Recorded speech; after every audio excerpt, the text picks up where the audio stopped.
Sonoma 2024. First time the FL5 is here. Let's go.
It's going to be a beautiful day today.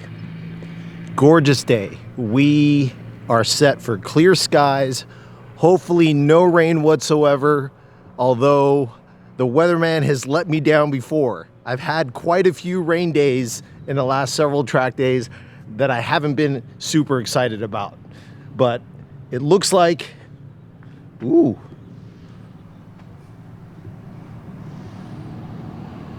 What's up with all this VP fuel here? Anyways, first time ever that the FL5 Type R is coming to Sonoma. This place is absolutely amazing. I say it every single time I come here because it is one of my favorite tracks. The only track that is more favorite is Laguna Seca, and that's only because of its historical and mythical allure that place has. I mean, just the history and the motorsports. But Sonoma, this is a world-class facility, okay? And by world-class, I mean plenty of professional race teams either race here or they test their cars here, including some Ferrari Challenge cars and occasionally the Formula One car. So it is a serious kit of track. Definitely not to be trifled with. And even more so, Sonoma, as beautiful as it is, as challenging as this course is, it'll bite you in the booty if you're not paying attention. It definitely has a habit of that. So today, we are going to find out what the FL5 Type R has for this place. It just got repaved. It just got repaved like a few weeks ago. So Laguna Seca is repaved. Sonoma's repaved. Thunderhill is next. I don't know, but times are dropping. So I fully expect to blow by my previous best in my FK8 before it was repaved. Yeah, that shouldn't be a problem. It was like 149.53. I'm shooting for 47s today. 47s on street tires. Might be ambitious. I don't know. It really, you know, Sonoma, there's so much time can be gained and lost just out of your confidence level on any track, but it's multiplied by a factor of 10 at Sonoma. If you can find the confidence, you can gain seconds at Sonoma. But that is the key. That's the difficult part. Suspension, I think I'm happy with where it is now. I put the sway bar back to the middle setting. It was on the softest setting last time, and it was crazy understeer. We got a new front lip, APR front lip back on, so now I have, you know, a little bit of my front aero back on the car. So we should be in a good spot, okay? I think the car is in a good spot for today, but we'll find out. So we're gonna get signed up right now. And they're gonna wait for our first session. We're gonna go out there, have some fun, make some friends, and set some crazy fast lap times. There's some crazy ass cars here today. Crazy cars. Hard to imagine that GT3s and GT4s are among the common folk here today. Unbelievable. I love Sonoma.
Session one done. I took it easy. I took it easy out there. I even went behind the slow group just because Sonoma in the morning, even if it wasn't raining the day before, is very dewy and very slick for the first couple of sessions.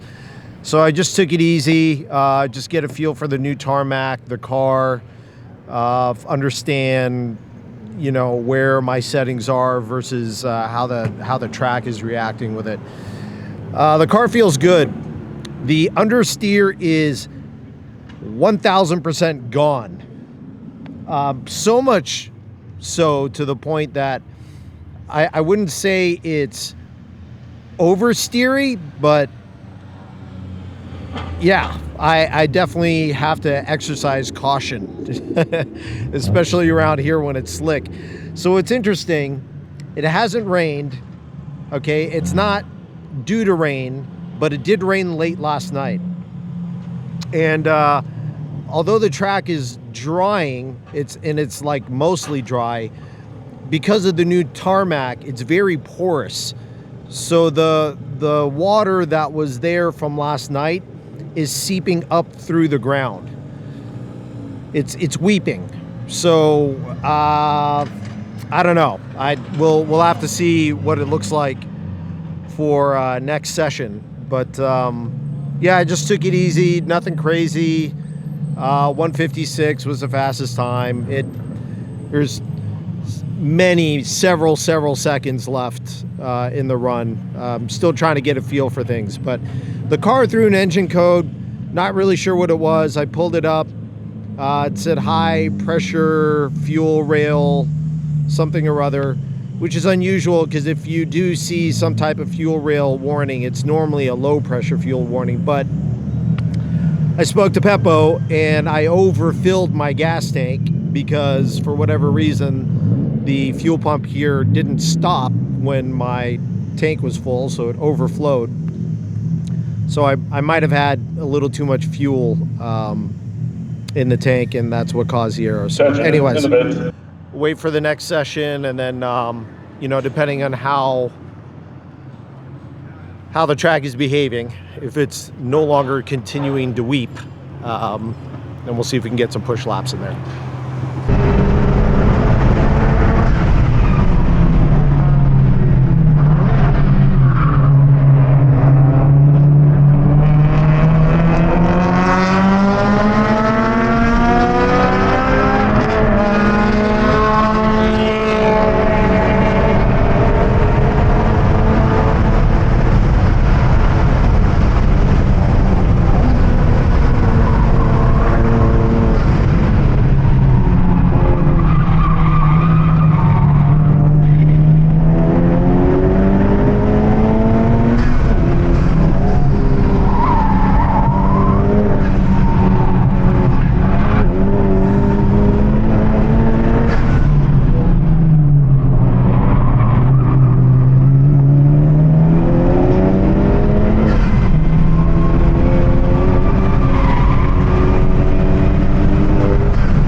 Session 2 done. Cool, new PB, not happy. It seems to be the story of my life these days. The track is definitely a lot faster, and I wasn't getting any understeer when I was going like 9/10, but I started getting understeer when I was going like 10/10. So I made some more adjustments to the suspension. Another error popped up this time, different code, and it was a mass airflow thing, and it's usually something in Hondata that you can click off, but we ran into like a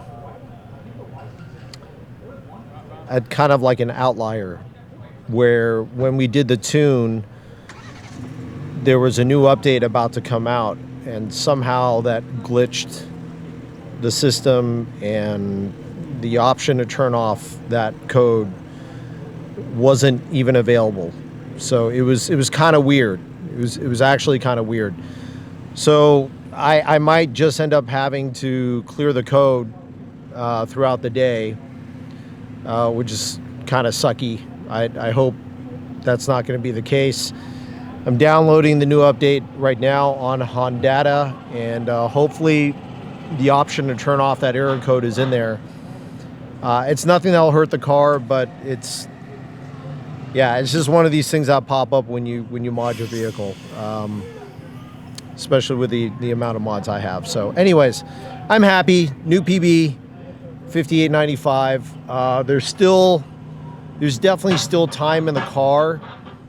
I just need, the tires were a little bit greasy towards the end, so I took some air out of the front. The rears were perfect. The fronts were a little bit hot.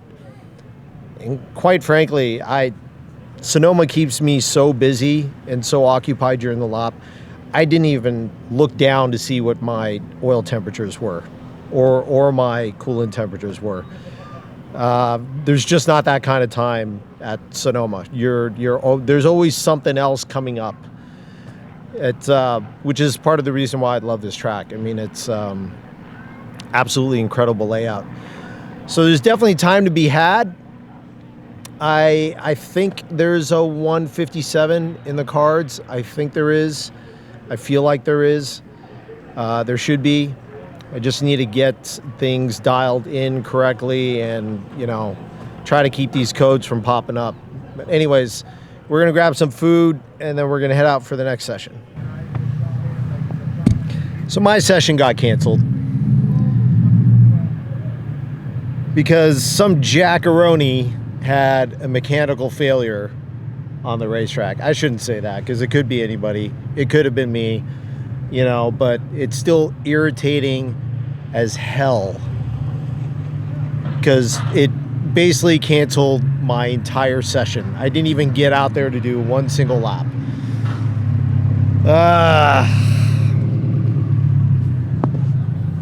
The traffic is great with Lightspeed, by the way. Huge kudos to them.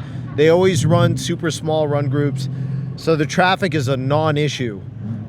Absolutely fantastic. I love it.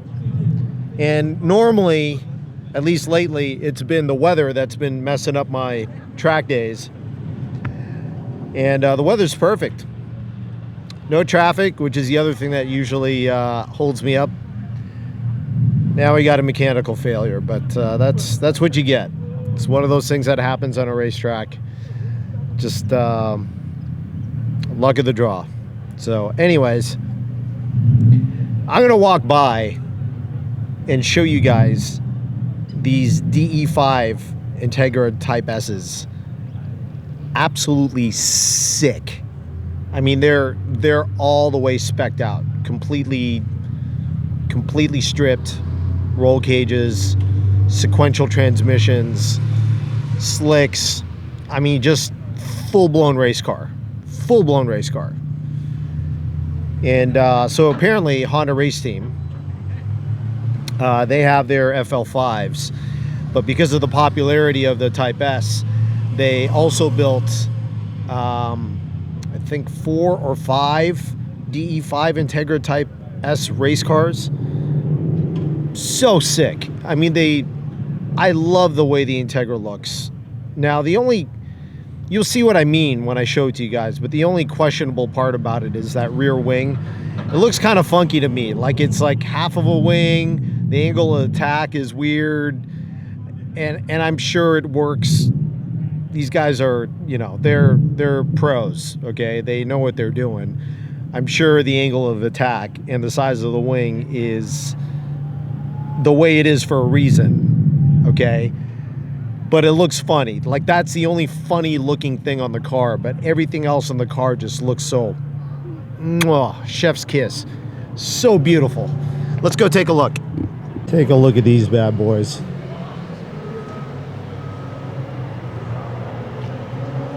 Wow.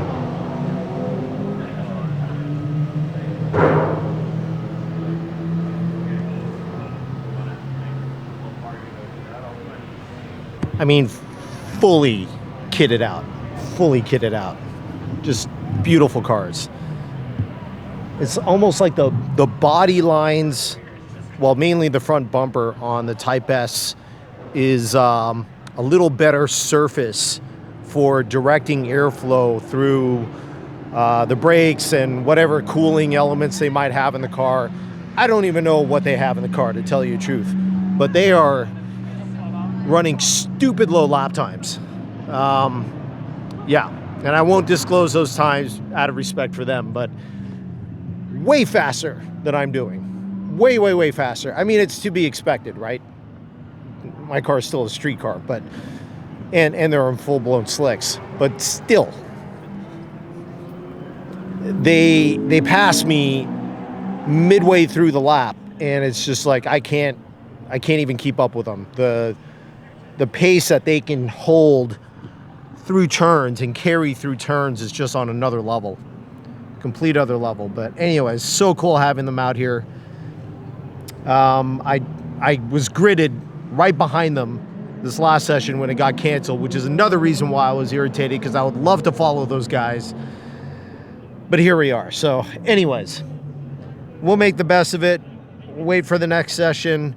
We are here all day today, boys. I want to get the most out of today. So we got 2 more sessions later. Let's see what happens.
I'm pissed off, annoyed, frustrated, irritated. I'm running out of words. Car went into limp mode, like not even 10 seconds into my outlap. And all of it is really just because, you know, it was just kind of a fluke deal that Honda had an update right as we put the new tune on the car. So there were new things that you could check off on the updates that weren't there before. So you didn't have to check them off before. But since the update, after my tune was updated, they magically appeared and it freaked the car out. So, yeah. I'm running out of sessions. I've had one full good session a day. First one was just whatever. Second one was a good session. I got one left. So, you know, this just comes with the territory. You know, it really sucks sometimes. Highs and lows, you know, highs and lows. Waiting for the next session and the last one. We'll see what happens. This is me doing my conclusion and outro a second time because I had to give myself a pep talk. My last session, which I just finished, I didn't hit the record button, so I apologize. There's no video. Relatively uninteresting, anyhow. Right at the beginning of the session, no check engine light, but there was like no boost either. I was getting half of the boost. On 100 octane, I should be at 30 PSI, maybe a little over. Wouldn't go past 17. With no check engine light. So that tells me there must be a boost leak somewhere. And I had basically had no power. So I did the session anyways because I was out there and I knew it was the last session of the day. I wanted to try and enjoy the moment as much as possible. The car was so slow, just to put things into perspective, because it felt like it was cutting power too, like on top of the boost leak. So maybe there's something else going on, I don't know. But the car was so slow. When I was getting point buys from GR86s, it was kind of like those 18-wheelers when they're passing each other on the freeway, where the one passing is like half a mile per hour faster than the one that it's passing. That was me. That was me passing GR86s at Sonoma today, okay, in the last session, because I had no power, no boost, no power. I was gripping like mad through the turns, which is basically why they were pointing me by, but I couldn't accelerate. So my day is done. It was the last session anyways. I'm going to take the car home and figure out what's going on with it. It was a tough day. It was a tough day. There could have been some... I think the car has a 57 in it, the way it sits. We won't find that out today because of, well, the day is over and some issues reared its ugly head. It is what it is. I got to stay positive. The positive takeaway I can say is I think the suspension is like so close to perfect. So close to being perfectly dialed in, because we made some other tweaks before we went out for this last session, and it is so close. I think one last minor tweak and I think we're pretty much where I'd like to be. So super excited about that. That's definitely a positive takeaway. That, and I've never had so many people walk up to me and compliment me on the wrap. I mean, that Urban Bamboo just stands out like crazy. And what's ironic is I was surrounded by so many Porsche guys. Almost every single one of them came by at some point and they were like, God, that wrap looks amazing. And only one person out of the whole group knew that it was a Porsche paint to sample color. So kudos to you. But anyways, that's it for today's guy. That's it for today, guys. Suspension is pretty much dialed in. We'll figure out the boost leak, the power issue. We'll find it some way, somehow. And, just got to keep our heads up. It was a tough day, but that's okay. Bringing the car home in one piece, and that's a big takeaway. So thank you for joining me. Sorry I didn't get any footage for the last session. But that is it for today's video. Until next time, stay hungry, stay fast, stay tuned. I'm Michael Baxian. Okay, I've been working like 3 jobs. Probably why I never see ya. Probably why I never have time for the fake friends that won't be ya. Oh God, I've been running now. Up early when the sun is out. Not setting out my own soul, but those real ones, they coming out. Oh, look who's reaching out. Old friends wanna feature now. They don't work, so they need it free. Ooh, you reaching out from the west side of that old town.